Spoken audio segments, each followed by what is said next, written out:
Dawn had barely licked the saw-toothed horizon when the desert decided it had been patient long enough. For weeks the monsoon had teased Interstate 17 with distant thunderheads, black anvils pulsing over the Bradshaw Mountains before dissolving into pink haze. Meteorologists blamed a stubborn high-pressure ridge and used phrases like atmospheric doldrums. But ranchers, truckers, and saguaro-studying graduate students knew the real culprit was something closer to mood, a seasonal temperament that could flip from torpor to wrath in a single breath. On the first Saturday of August that breath finally came, deep and ragged, sluicing moist Pacific air straight across the Mogollon Rim and dumping it in vertical sheets on the high desert floor. No one felt the switch more viscerally than Celeste Jordan, 16 years old, Spotify fiend, amateur astrophotographer, and reluctant passenger in her mother's aging Celica hatchback. They had spent the pre-dawn hours stargazing near Bumblebee, chasing Perseid meteors between breaks in the clouds, and by the time headlights sliced back onto the two-lane frontage road paralleling I-17, Celeste was half awake, index finger smudging long exposures on her DSLR's LCD. Rain, at first, was a soft percussion on the windshield, an ASMR lull that nearly lulled them both into believing forecasts about isolated cells. But 30 miles south, near the dusty outpost of Black Canyon City, the Agua Fria River had begun to mutter. 20 minutes after that it roared. Miles behind them, a lifted Ford F-150 rumbled over asphalt glazed enough to reflect sky like a tarnished mirror. In the truck bed sat a blue-nosed pitbull named Atlas, 2 years old. Muscle-packed dense as rebar, ears cropped short enough to make breed critics flinch, and eyes the color of mesquite honey. The truck belonged to Sam and Nora Alvarez, weekend volunteers with Maricopa County Search and Rescue who spent mornings training Atlas on scent cones in open desert washes. Atlas wore a quick-release vest fitted with a waterproof collar cam, its fisheye lens taking in sagebrush blurring under sunrise. On Sam's dashboard, a ham radio unit crackled with NOAA chatter about rapid cresting and low water crossings. Sam frowned. The Agua Fria rarely commanded headlines. When it did, death usually followed. Celeste's Celica was already negotiating the most notorious dip on the frontage road, a concrete culvert built decades earlier for runoff but foolishly graded a foot lower than the shoulder. Rainwater funneled there first, invisible beneath storm-whipped dust. Celeste's mother decelerated, tires hissing through 2 inches of standing water. Wipers struggling. 90 yards away, the river's main channel, normally hidden beyond mesquite thickets, surged like a dam release. A smell rose, creosote clay mixed with raw electricity, just as the Celica's right front wheel kissed a pothole and the undercarriage grated. The mother cursed, eased to the shoulder, hazard lights clicking in anxious Morse code. Atlas sensed the river before Sam did. The dog's nostrils splayed, head angling toward the culvert dip where rivulets braided across asphalt. A distant mechanical groan sliced through rain sweep, the sort of noise steel makes when shoved by massed water. In seconds a flash flood bore down the concrete gully, churning red-brown, carrying tumbleweed, soda bottles, a half-rotted fence post. It struck the Celica's passenger side with a blunt, dispassionate shove. Celeste's mother slammed the shifter to first, tires screaming, but the water weight pivoted the little car sideways, nose pointing downstream toward the invisible riverbank as if magnetized. Celeste's scream was cut short by a windshield explosion of muddy spray.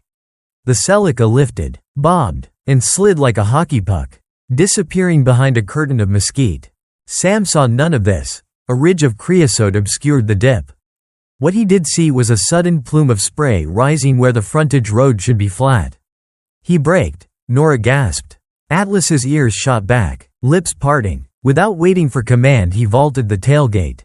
6 foot drop to wet asphalt. Pads slapping. Nora yelled his name, but the wind had turned locomotive, freighted with sand pellets and eucalyptus debris. Atlas sprinted past her voice. Hind legs piston kicking water sheets. GPS beacon on his collar pulsing bright teal with every bound. Down the slope the Celica had wedged itself against a stand of ironwood. Half submerged, nose pointed upstream like a weary salmon. Water hammered driver's side glass. Inside, Celeste's mother white-knuckled the headrest trying to reach her daughter. but the current pressed door panels shut like vacuum seals. Celeste, iced with shock, realized her window motor was already drowned.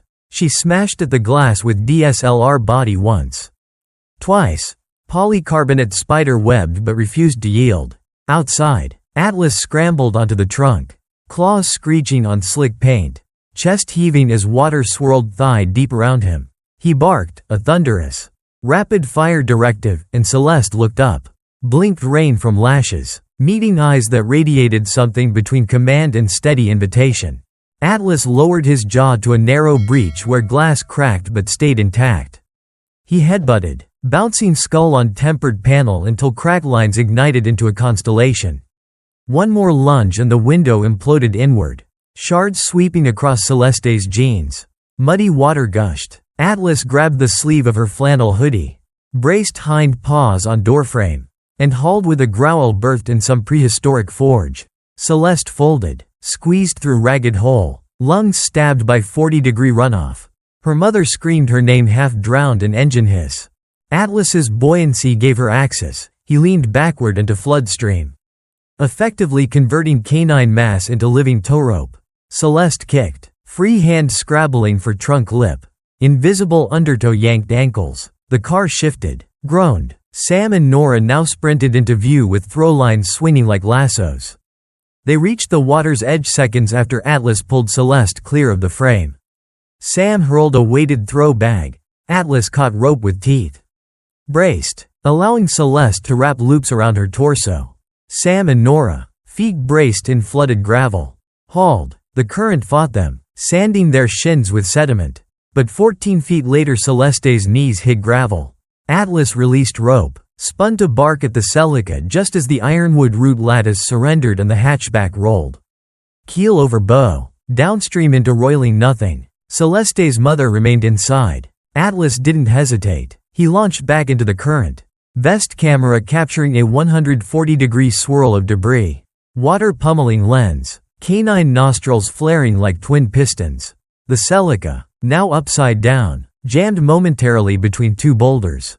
Atlas swam adjacent, diving until shoulders vanished. The cam feed bobbed, went dark, resurfaced showing cabin interior through broken rear window. Celeste's mother. Strapped in, eyes wide, air pocket measured in inches. Atlas sliced to her side.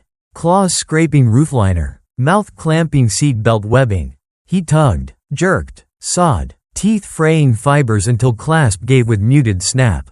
The woman ballooned upward into semi-bedroom of air and water. Thrashing, Atlas latched jacket collar, kicked furiously. Car shifted again, freed itself, began rotating. Above, Sam plunged to waist depth. Rope tied to belt, hand outstretched. The flood felt like concrete poured sideways. But Atlas surfaced, dragging the woman's shoulder across torrent. Sam seized her. Nora anchored. Atlas pivoted back to assist with hindquarters until all three sprawled on gravel burn coughing upriver. Sirens wound upwind. Yavapai County Swiftwater Unit.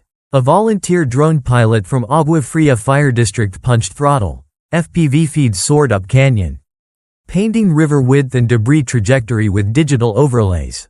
Atop the drone footage, NOAA superimposed radar returns, scarlet course pulsing black. Rainfall rates cresting 3 inches per hour. The Rescue Operations Incident Commander later said the digital mashup looked like Armageddon choreographed by Pixar. Paramedics arrived, triage tags fluttering, gurneys slipping on silt. Celeste, wrapped in wool blanket, refused ambulance until they let Atlas climb inside too. Paramedic Murray Rojas noted the dog's vitals on a blank space next to hers, quipping that hero status deserved its own care sheet. Celeste's mother, hypothermic but conscious, reached weak fingers to touch Atlas's wet ears. She mouthed, "Thank you." Tears indistinguishable from rain. News trucks from Phoenix screeched into improvised perimeter inside an hour. Helicopter journalists hovered high enough to keep rotor wash from ripping command tents yet close enough to lens the tableau. Overturned car half sunken downstream. Flashing rescue units. A teenage girl pressing her forehead against a mosquito-smeared ambulance window beside a dripping Pitbull wearing a neon vest. The narrative wrote itself. Social media producers spliced NOAA graphics into drone footage. overlaying Atlas's collar cam POV, a jittery, water-streaked plunge toward broken glass, over live commentary. Within 6 hours #Atlas Arizona trended across 4 continents. But virality bent only toward spectacle. The real fallout unfolded quietly in the desert hush post-storm. Celeste spent 2 nights in Flagstaff Medical's observation ward ticking vitals stable while monsoon storms boomed like gods bowling overhead. Atlas curled at her bedside, legally cleared as medical support animal, thanks to a nurse's wink. On the second night Celeste pulled her DSLR from a Ziploc bag. They'd found it downstream. Cracked but salvageable. She scrolled through starfield photos taken hours before the flood, each meteor streak echoing the impossible arc of events since. Between frames a stray shot of Atlas leaning over the truck's tailgate appeared. Pupils reflecting constellations. That image would eventually grace Senate lobby screens during debates on federal funding for desert flash flood early warning systems. Sam and Nora revved the Ford into Phoenix studios for interviews they never anticipated. They demurred credit, praising Pitbull work ethic, and explaining the collar cam's design. A joint prototype between Maricopa SAR and an MIT fluid dynamics lab studying canine swim mechanics. MIT professors analyzing footage discovered Atlas instinctively angled hips 15 degrees against current to reduce drag. A nuance later coded into AI algorithms for aquatic drones. 3 weeks after the rescue, the National Weather Service and Arizona.co hosted a town hall in Black Canyon City's high school gymnasium. They unveiled new signage for low water crossings featuring the silhouette of a block-headed dog and the words, "Turn around. Trust your nose." Journalists smirked, engineers applauded. Celeste stood at the podium, arm in sling from minor ligament strain. Atlas seated regal by her knee. She spoke of rivers as living things, how they pretend to sleep and why we must never assume they dream of peace. Her voice cracked once when describing the moment Atlas's eyes met hers, filling the car with a strange quiet courage louder than flood roar. A teacher in the third row wept openly. Atlas resumed training, now in water more than sand, learning to leap from moving rafts and tow dummies 15% heavier than the average adult. Researchers collected data points: tail beat frequency, oxygen consumption, bite grip endurance. At a conference in Flagstaff, a hydrologist presented findings suggesting Pitbull muscle density provided advantages in stochastic eddies compared to traditional rescue breeds. The paper sparked a polite academic brawl that spilled into Reddit AMA threads where Atlas's collar cam gif looped under titles like, "Tell me again how they're dangerous." Celeste channeled gratitude into activism, founding Ripple Alert, a nonprofit distributing low-cost sensor kits that text warnings when washes crest. Her first funding gala live-streamed from the very culvert that nearly claimed her life, now retrofitted with litter flow meters and LED strobes triggered by threshold breaches. Atlas served as guest of honor, wagging through throngs of donors who smelled of sunscreen and good intentions. Celeste's speech ended with a plea tattoo-like in its simplicity: listen to rivers. And never underestimate who might speak for them. The Arizona legislature, shocked by a monsoon season that logged 4 fatal flash flood incidents in as many weeks, fast-tracked a bill mandating real-time wash monitoring along 20 high-risk corridors. Lawmakers could not resist referencing Atlas by name in floor debates, one representative brandishing a poster of the dog hauling Celeste through chocolate water while proclaiming, "If a shelter dog can do this, then by God our infrastructure can meet him halfway." During one rare quiet evening, Celeste and her mother visited the Alvarez Ranch on the outskirts of Anthem. Under string lights and cicada hum, they watched Atlas romp with foster pups preparing for scent school. Celeste's mother, still nursing nightmares of rust-red currents, asked Sam whether Atlas ever seemed afraid. Sam shrugged. He fears plenty, vacuum cleaners. Thunder cracks, but fears a compass. Not a cage. He points himself through it. The woman considered that, eyes glassy, then excused herself to sit by the corral fence where desert wind smelt of wet creosote and second chances. When Monsoon finally unclenched its fists in mid-September, the agua fria dropped to a timid ribbon. Celeste returned to the riverbank with her camera. She framed basalt boulders still streaked with silt, capturing ghost lines of flood depth. Atlas trotted beside, sometimes pausing to sniff nothing at all. Then everything at once. At dusk, gold light fractured across water. Celeste raised her lens. In that aperture she saw two reflections, hers and Atlas's, mirrored in calm surface. Rippled by a breeze so subtle it felt more like the river's sigh. She clicked shutter. That photo ran on the cover of National Geographic's Animals at Work issue. Editors captioned it, "When instinct meets engineered risk." Letters poured in, teachers printing the image for classroom walls. Flood survivors recounting canine rescues in Bangladesh. A senator's aide requesting a canvas for office decor. Celeste donated proceeds to Ripple Alert, signing every print with a mantra she borrowed from Sam's kitchen chalkboard. Flo doesn't ask permission.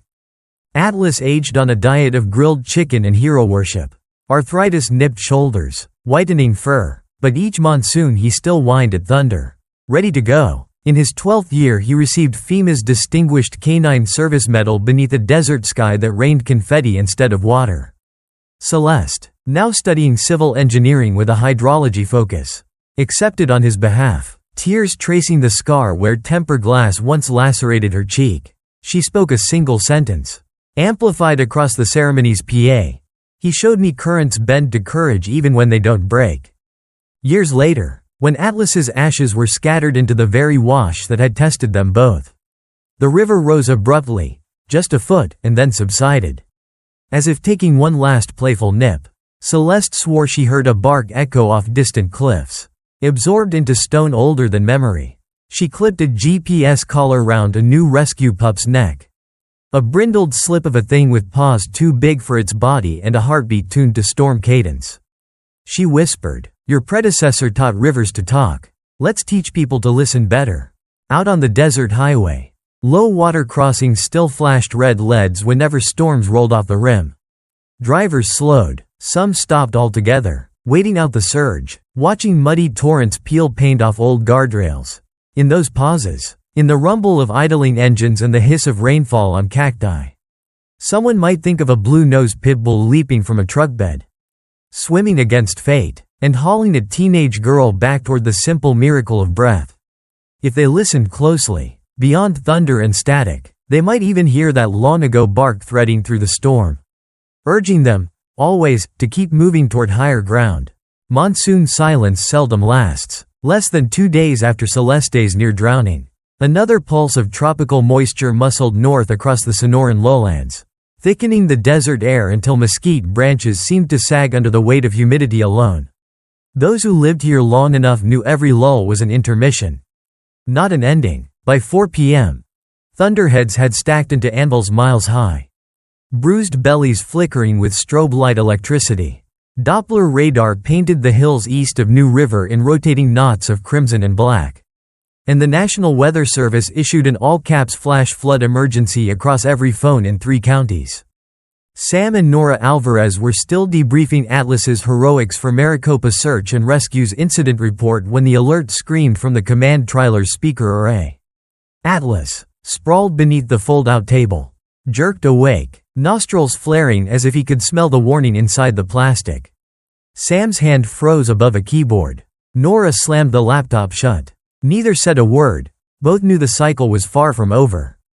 20 miles north, Celeste, released from observation and still bearing a galaxy of bruises, sat on the tailgate of her mother's borrowed pickup, organizing boxes of sensor kits for Ripple Alert's first field deployment. The kits were supposed to be planted at low water crossings next week, but the window for prevention was collapsing. Rain hissed against the shelter's tin awning. Celeste felt its vibration through her molars. Atlas arrived wrapped in a county-issue life vest and purpose. When Sam's truck rolled into the parking lot, the dog leapt from the rear seat before the engine stopped, nails clacking on wet asphalt as he zeroed in on Celeste with a familiarity that tightened her throat. He nuzzled the gauze still taped across her knuckles, then turned in a tight circle, tail clocking the tempo of urgency. Celeste didn't wait for Sam's briefing. She loaded every sensor box into the pickup bed, cinched a tarp, and climbed into the passenger seat while Atlas settled between them. Muscled shoulders bridged across the console like a living shield. Their target was a stretch of old Black Canyon Highway notorious for acting as an unplanned spillway whenever the Agua Fria overtopped.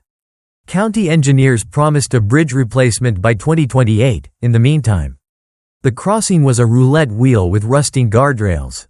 As they crested a rise, thunder cracked so hard the steering column shivered. In the valley below, floodwaters already frothed through the cottonwoods, carrying entire shrubs in a chocolate torrent. On the far bank, two sedans sat stranded, headlights dim under curtains of rain. Inside one, a family flashed phone screens out the windows like SOS lanterns. Sam stopped short of the waterline.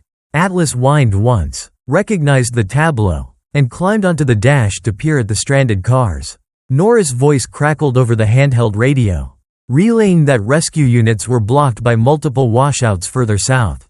Response time: at least 40 minutes. The stranded families had minutes.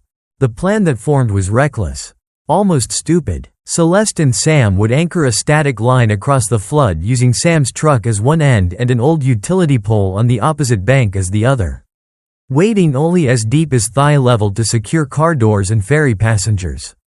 Atlas would free swim as a movable anchor, clip lines to panicked adults, herd them toward Sam's stance mid-current, then guide them to Celeste's grip on the near shore. It defied standard protocol but accounted for everything they had: one heroic dog, two stubborn humans, zero time. Atlas jumped into the surge like a torpedo wearing fur.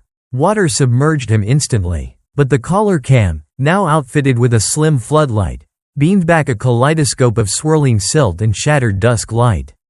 Celeste breathed through clenched teeth while feeding slack on Atlas's harness tether. He reached the first sedan's shattered driver window, where a young mother clutched a toddler whose eyes were saucer-wide. Atlas pressed against the doorframe, grabbed the toddler's overall strap with surgical care, and in 3 practiced kicks delivered the child to Sam's waiting arms. Sam ferried the bundle along the taut line to Celeste, who cradled the sobbing toddler against her parka before waiting back for the next haul. Strobe lightning turned the world into stop motion. Atlas returned again, this time escorting the mother whose knees buckled in the current. He positioned his body upstream of her legs, absorbing the push, bracing until Sam could seize her elbow.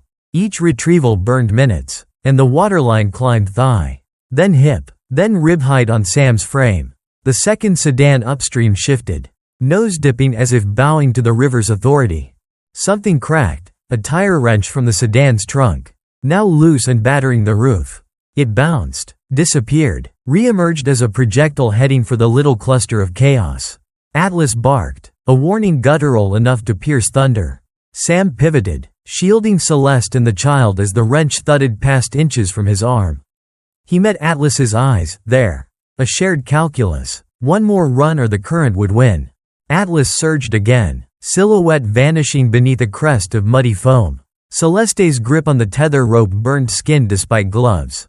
Sam fought to stay upright, boots skidding over hidden gravel. When Atlas surfaced, he dragged with him a teen boy no older than Celeste. Cheeks hypothermic blue, the current bucked, spinning them. Sam plunged forward, water cresting shoulders as he clamped the boy's wrist. A slipstream yanked Atlas under. Celeste screamed, no sound, just an animal rasp as she hauled rope with every ounce left. Sam steadied, and the boy coughed river water into Sam's face. Atlas popped up downstream, vest beacon flashing amber now, a low battery warning. Sam shoved the teen toward Celeste, then lunged for Atlas, who paddled in place, exhausted, belly heaving. Sam's fingertips grazed harness webbing. In that instant, the utility pole anchoring their line let out a tortured creak. Years of termite rot surrendered, the pole snapped, whipping the rope like an unleashed serpent. Sam caught a coil across the jaw, went blank for half a breath but kept grip on Atlas, wrapping arms under the dog's chest. Kicking hard, Celeste dropped to knees, thrust 18 inches of herself back into the torrent, fingers hooking Sam's collar, screaming for leverage that threatened to rip her shoulder from socket. The river roared, the sky strobed, and on the third synaptic eternity they collapsed onto gravel slick as glass. The sedans, emptied, scudded like soda cans into the desert dark. Paramedics arrived to a tableau, 2 semi-conscious men, one shaking teenager, one sobbing toddler, one mother praying in 2 languages, and a girl hugging a Pitbull so tightly both heartbeat lines could have synced on a single monitor. Atlas did not care for the oxygen mask the EMT insisted upon. But he tolerated it long enough to keep Celeste's trembling to a minimum. The family he'd saved stroked his sodden fur as though memorizing gratitude in Braille. 2 hours later, under fluorescence, Celeste leaned against a hallway wall watching Atlas devour turkey slices from a nurse's palm. Sam approached, his cheeks stitched where rope lash left souvenirs. He held a folded sheet, completed incident chain of events. The last line, rescue concluded. All victims alive. Canine acid critical. He handed the sheet to Celeste. She unfolded it, saw Atlas's name in spaces where the form might traditionally list equipment. Her throat tightened. That night Phoenix News anchors tried to compress the saga into 90 seconds of drone footage and first responder helmet cam clips. They failed, of course, to capture the way fear and faith braided into something stronger than both. How a dog's body could become a bridge no civil engineer ever dreamed of building. Yet households across Arizona paused mid-dinner to watch muddy water swirl across screens. And maybe they felt the old fear rise, respect dressed as dread. Maybe they considered turning around the next time. Federal grants unlocked after the second rescue. Fast-tracked in a political climate suddenly eager for infrastructure wins. Ripple alert expanded beyond classroom kits by next monsoon season.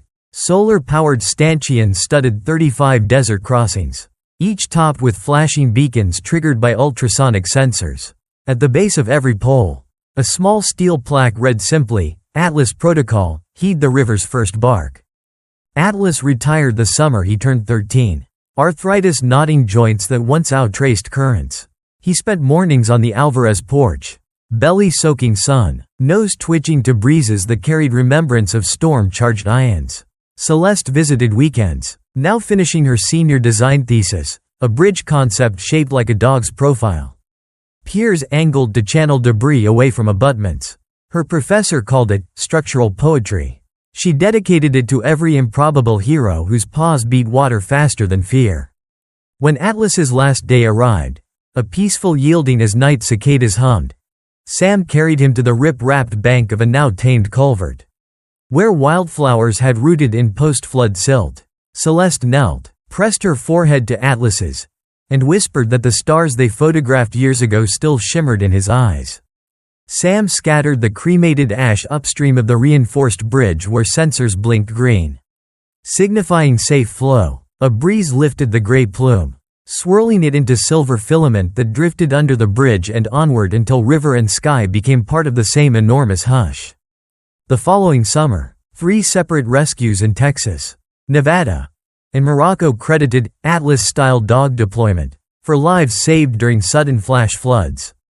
Scientific journals coined the term pit current vectoring to describe the movement pattern his collar footage revealed. Civil engineers adopted the Celeste Bridge design in 2 pilot projects. A grade schooler in Tucson who barely survived a wash crossing sent Celeste a crayon drawing, a superhero dog wearing a life vest, cape flapping, standing on a bridge with LED lights. The caption spelled in shaky letters, "Water listens to hero dogs." Desert nights still erupt with thunder. Washes still rise faster than any app notification. And rivers still consider silence their oldest ally. But now, somewhere, a sensor pulses red before tires reach waterline. A driver remembers a news clip of a blue-nosed Pitbull hauling a girl from Chocolate Rapids. Or a civil engineering student calculates debris loads with a canine silhouette guiding her blueprint margins. And always, in the rust-sweet wind after a monsoon cell passes, the sharp-eared might catch an echo across the arroyo, as if clay banks and sagebrush have learned to bark back, warning, urging, refusing to let the desert forget that valor once dove into flood and dragged tomorrow to shore. Mid-August sunrises in the Sonoran Desert are the color of a slow furnace. A molten gradient that starts in coyote ear pink and ends in brass before most people have finished their first sip of coffee. 3 summers after Atlas's ashes turned a culvert into a quiet shrine. The furnace light crept over Interstate 17 and struck the stainless steel nameplate secured to the bridge at mile marker 246, Celeste Jordan Memorial Crossing. Dedicated to Atlas the rescue dog. Each letter caught dawn in hammered facets so that, from a distance, the words seemed to shimmer like water themselves, An irony the civil engineering students who installed it found both touching and wickedly appropriate. Celeste stood barefoot on the eastern shoulder. Traffic thumping behind her in the soft morning hush. She pressed fingertips to the cool metal, feeling faint vibrations travel up from the bridge deck, oscillations that, to her mind, sounded almost like a massive dog's distant heartbeat.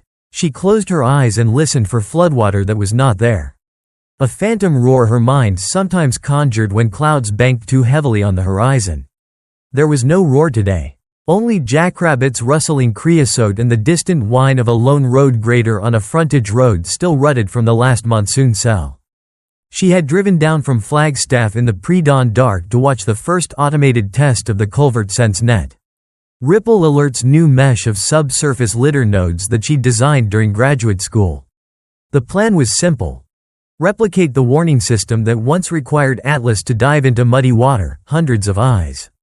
Thousands of times faster than any dog's bark. Feeding data upstream to a central server that could flash warnings on driver dashboards before the first tire touched water. Yet standing at the guardrail, Celeste felt a pang. A machine might save more lives than Atlas ever could. But it would never plant its paws on a windshield. Never lock amber eyes on a terrified teenager and transmit courage like a living electric current. The test unit chirped to life at 6:03 a.m. Software clock syncing across a string of sensors that now flanked the bridge like discreet sentinels. A technician stood knee-deep in the dry wash, tipping buckets of reclaimed greywater into a plywood trough.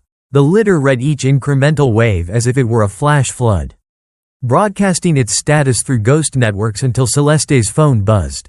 Threshold breach simulated, do not cross. She grinned in spite of herself, picturing Atlas's proud tail wag at a job well done. The technician gave a thumbs up. Sensors stable. Calibration successful. Within months, every bridge between Phoenix and Flagstaff would carry the same silent watchers.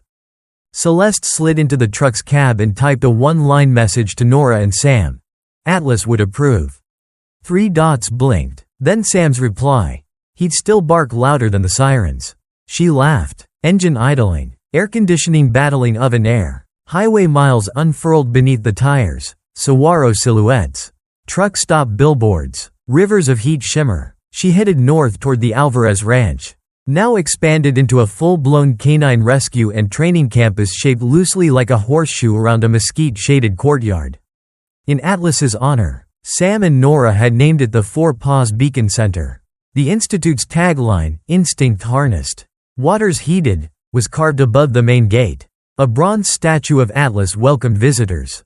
Nose raised, life vest draped proudly across his back. Little kids on field trips tried to climb it. Volunteers polished nose smudges nightly. Today, the campus buzzed. 10 new recruits, dogs from shelters in Kingman, Yuma, even as far as Hurricane, Utah, bounded across a half-acre splash field where jets of water shot skyward, simulating eddies and back currents. Trainers shouted commands. High school interns in red shirts timed dig responses with stopwatches. Celeste parked beside a row of solar-powered kennels. Zenith, now a veteran with a silver muzzle stripe, loped up to greet her, tail helicoptering so vigorously gravel skittered underfoot. Zenith was semi-retired from frontline rescue but thrived as senior instructor, teaching novices the difference between an eddy that can be pushed through and one that will spit a dog sideways into danger. She still carried the sly swagger of a dog that had shared a mission with legend. Celeste crouched, burying her hands in Zenith's damp fur. "Miss me?" Zenith chuffed, nudging Celeste's pocket for the piece of jerky she invariably carried. Inside the main hall, Sam updated a regional emergency management map. New red dots marked every crossing now wired into culvert sense net. Nora emerged from the kitchen rolling a cart piled with Kongs stuffed with ice cubes. It was going to be a scorching afternoon. They traded hugs. Then Sam motioned toward a side office. "Want to see the crater?" Celeste's brow furrowed. Sam gestured her closer to a glowing monitor. Satellite imagery displayed a 3-mile section of dry wash beyond the institute property. Overnight storms had dumped 6 inches upstream, carving a sinkhole the size of 2 semi-trucks. "That's 20 minutes from here," Celeste said. Sam nodded. "County's diverting. But we'll be first on standby if idiots try to cross." Celeste exhaled. It never ended. A klaxon sounded, mellow, pulsing. A trainee had activated the new roar box, an audio simulator of flood thunder used to desensitize dogs to rumbling vibrations. Zenith perked, ears rotating like radar. The younger recruits stilled, noses flaring. It felt eerie hearing the recorded deluge under a cloudless sky. Celeste's throat tightened again with that memory of water pressing against a windshield. She blinked it away. Zenith nudged her calf gently, as if to say focus forward. Lunch passed in a whirl of logistics. A helicopter unit phoned to request a demonstration filming next Tuesday for an upcoming Netflix docu-series on climate resilience. A water management firm in New Mexico emailed an LOI about franchising training modules. Celeste helped Nora draft a response, sprinkling phrases like licensing structure and handler certification standards. Language she barely understood at 17 but now wielded like a second skill set. In the hallway hung a framed clip from the Associated Press, a photo of a Pitbull head-butting glass above muddy rapids. The caption read, "Atlas in action. Still teaching us what vigilance looks like." Beneath it, a middle school class had collaged thank you letters in colored pencil. Pictures of dogs wearing superhero capes, cacti smiling, and rivers with cartoon faces. Afternoon turned hazy, the horizon trembling behind a scrim of convection. Sam called a hydration break. Dogs lapped electrolytes from kiddie pools repurposed as water stations. Celeste wandered to Atlas's garden, a semicircle of flowering brittlebush, verbena, and saltbush planted around a basalt boulder etched with coordinates of the original rescue site. She ran her fingertips over the grooves. Soft footfalls behind her, Zenith, and with her, a lanky fawn-colored adolescent pitbull named Orbit, the Institute's most promising prospect. Orbit's amber eyes mirrored the same bright alertness Atlas once carried. Celeste sometimes caught her breath at the resemblance. The pup sniffed the memorial stone, then looked to Zenith for permission. Zenith's tail thumped approval. Orbit lay down beside the boulder, head resting on paws, as if listening to stories the desert told. Celeste crouched. "Big lessons to learn, kid," she whispered, rubbing Orbit's ears. "You'll be ready." The pup leaned into her, soft rumble vibrating under her palm. A sudden chirp from Celeste's phone. "Sense net alert. Hydrostatic pressure spike at crossing MP 238. The new sinkhole area. Interface estimated a 14-minute window before water breached the shoulder." Sam's voice boomed from the hall. "Team Bravo on deck."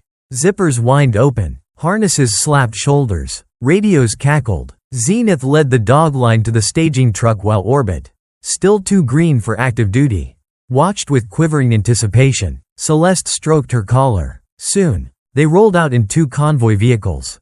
Celeste riding shotgun in the lead with Sam. Desert sunlight strobing through dust devils made everything look like a silent film in sepia. As they neared the site, bursts of air horn blasts echoed, an Arizona Highway Patrol cruiser warning off motorists. But a silver SUV had already pushed past. Driver apparently betting on speed over caution.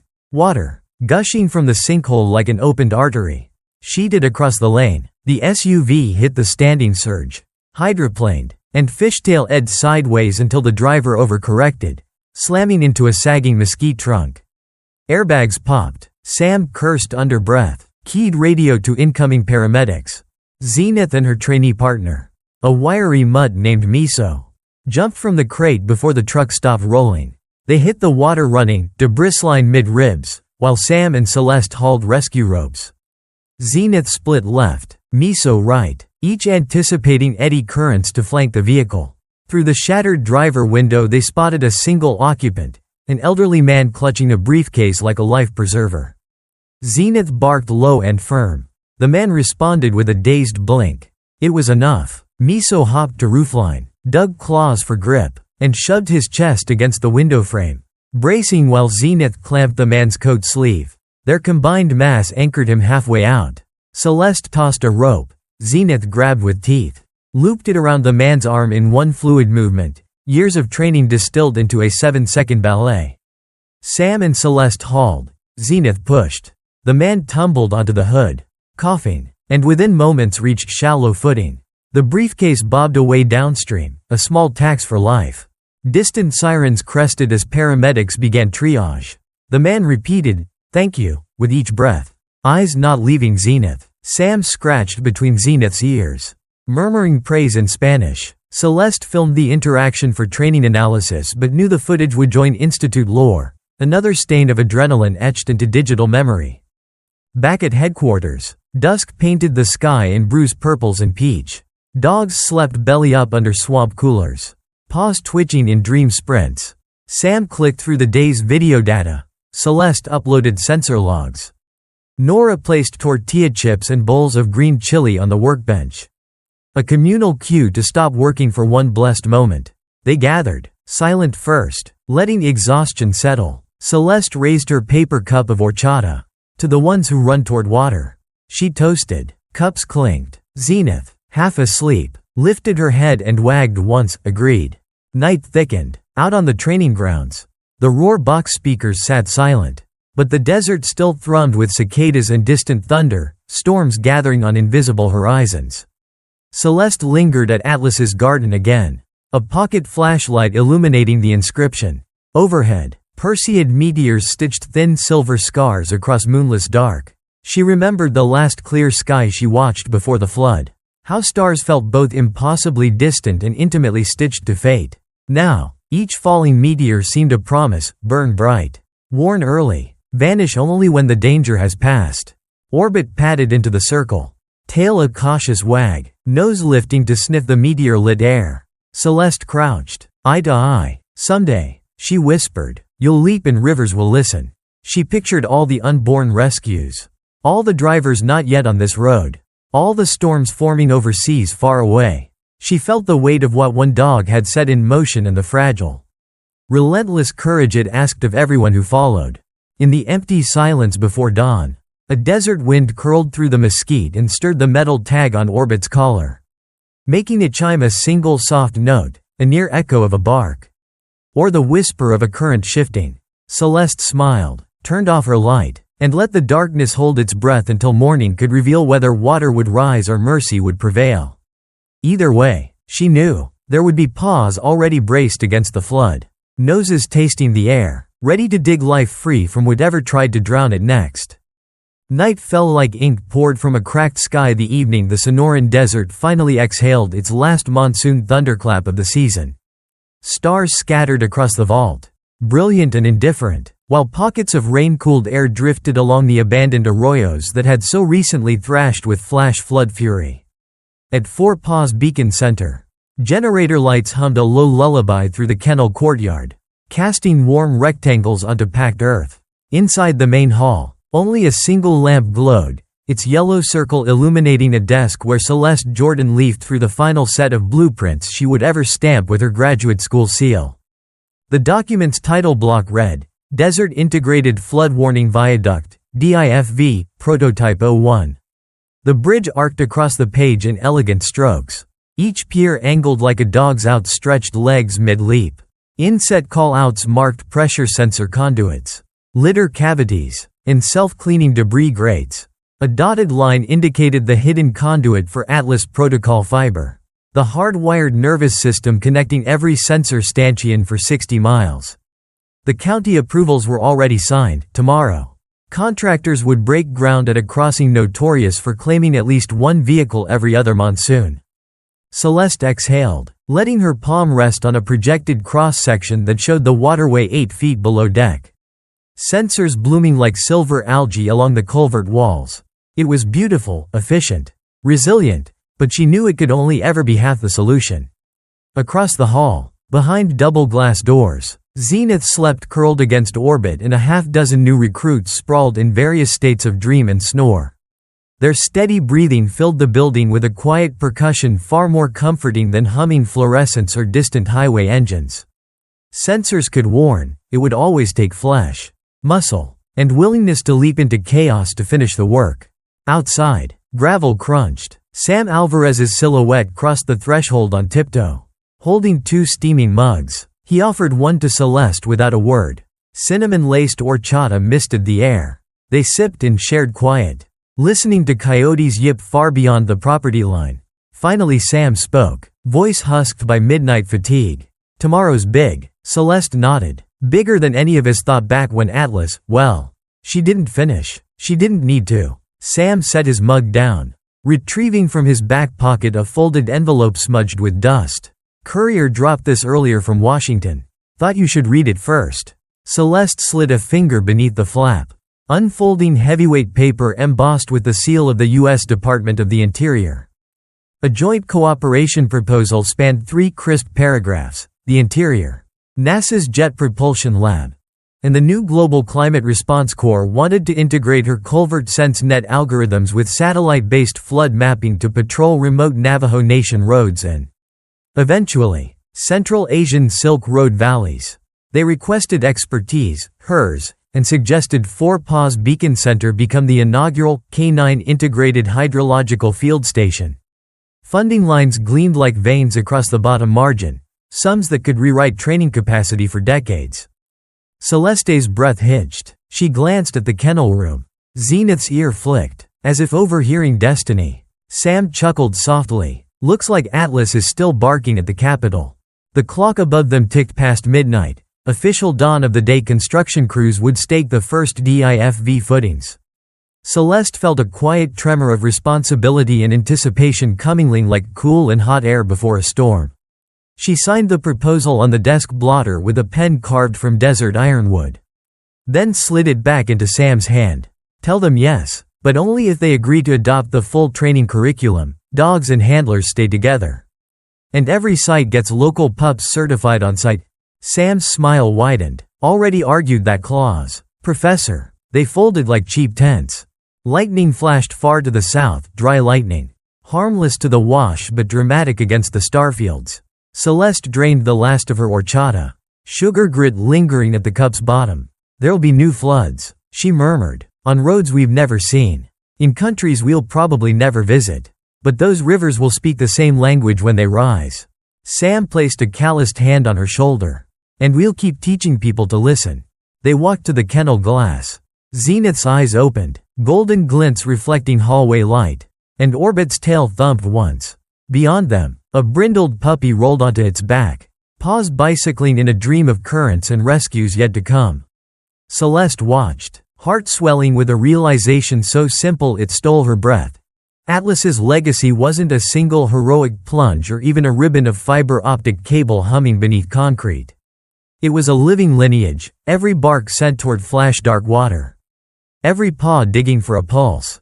Every engineer, paramedic, or child who saw courage in a pitbull's eyes and decided risk could be challenged by love made kinetic. She tapped the glass softly. Zenith rose, stretched arthritic joints with deliberate grace, and patted over, their gazes locked, mutual recognition passing without sound. The work continues. Morning would come. Hard hats would swarm the dry wash. Cranes swinging beams into place like children arranging Lincoln logs. Emails would ping with international coordination. And somewhere, inevitably, thunder would rattle another unsuspecting valley. When it did, a caller beacon would blink. A sensor stanchion would flash. And a dog, maybe Orbit, maybe a yet unnamed mutt who still slept tonight in a city pound, would launch into water churning with uncertainty and fear. Celeste's eyelids pricked with grateful tears she chose not to wipe away. She looked down the long hallway toward Atlas's bronze statue, shadowed now but unmissable, its cast metal gaze forever fixed toward a horizon where danger could erupt without warning. She raised 2 fingers in a silent salute and whispered words that tasted like prayer and promise in equal measure. "Flo may never ask permission," she said, voice steady yet soft enough to keep from waking the sleeping dogs. "But neither does courage." Outside, the desert breeze rose, rattling ocotillo pods in rhythm, a percussion that sounded, if one listened just right, like distant paws pounding toward a river.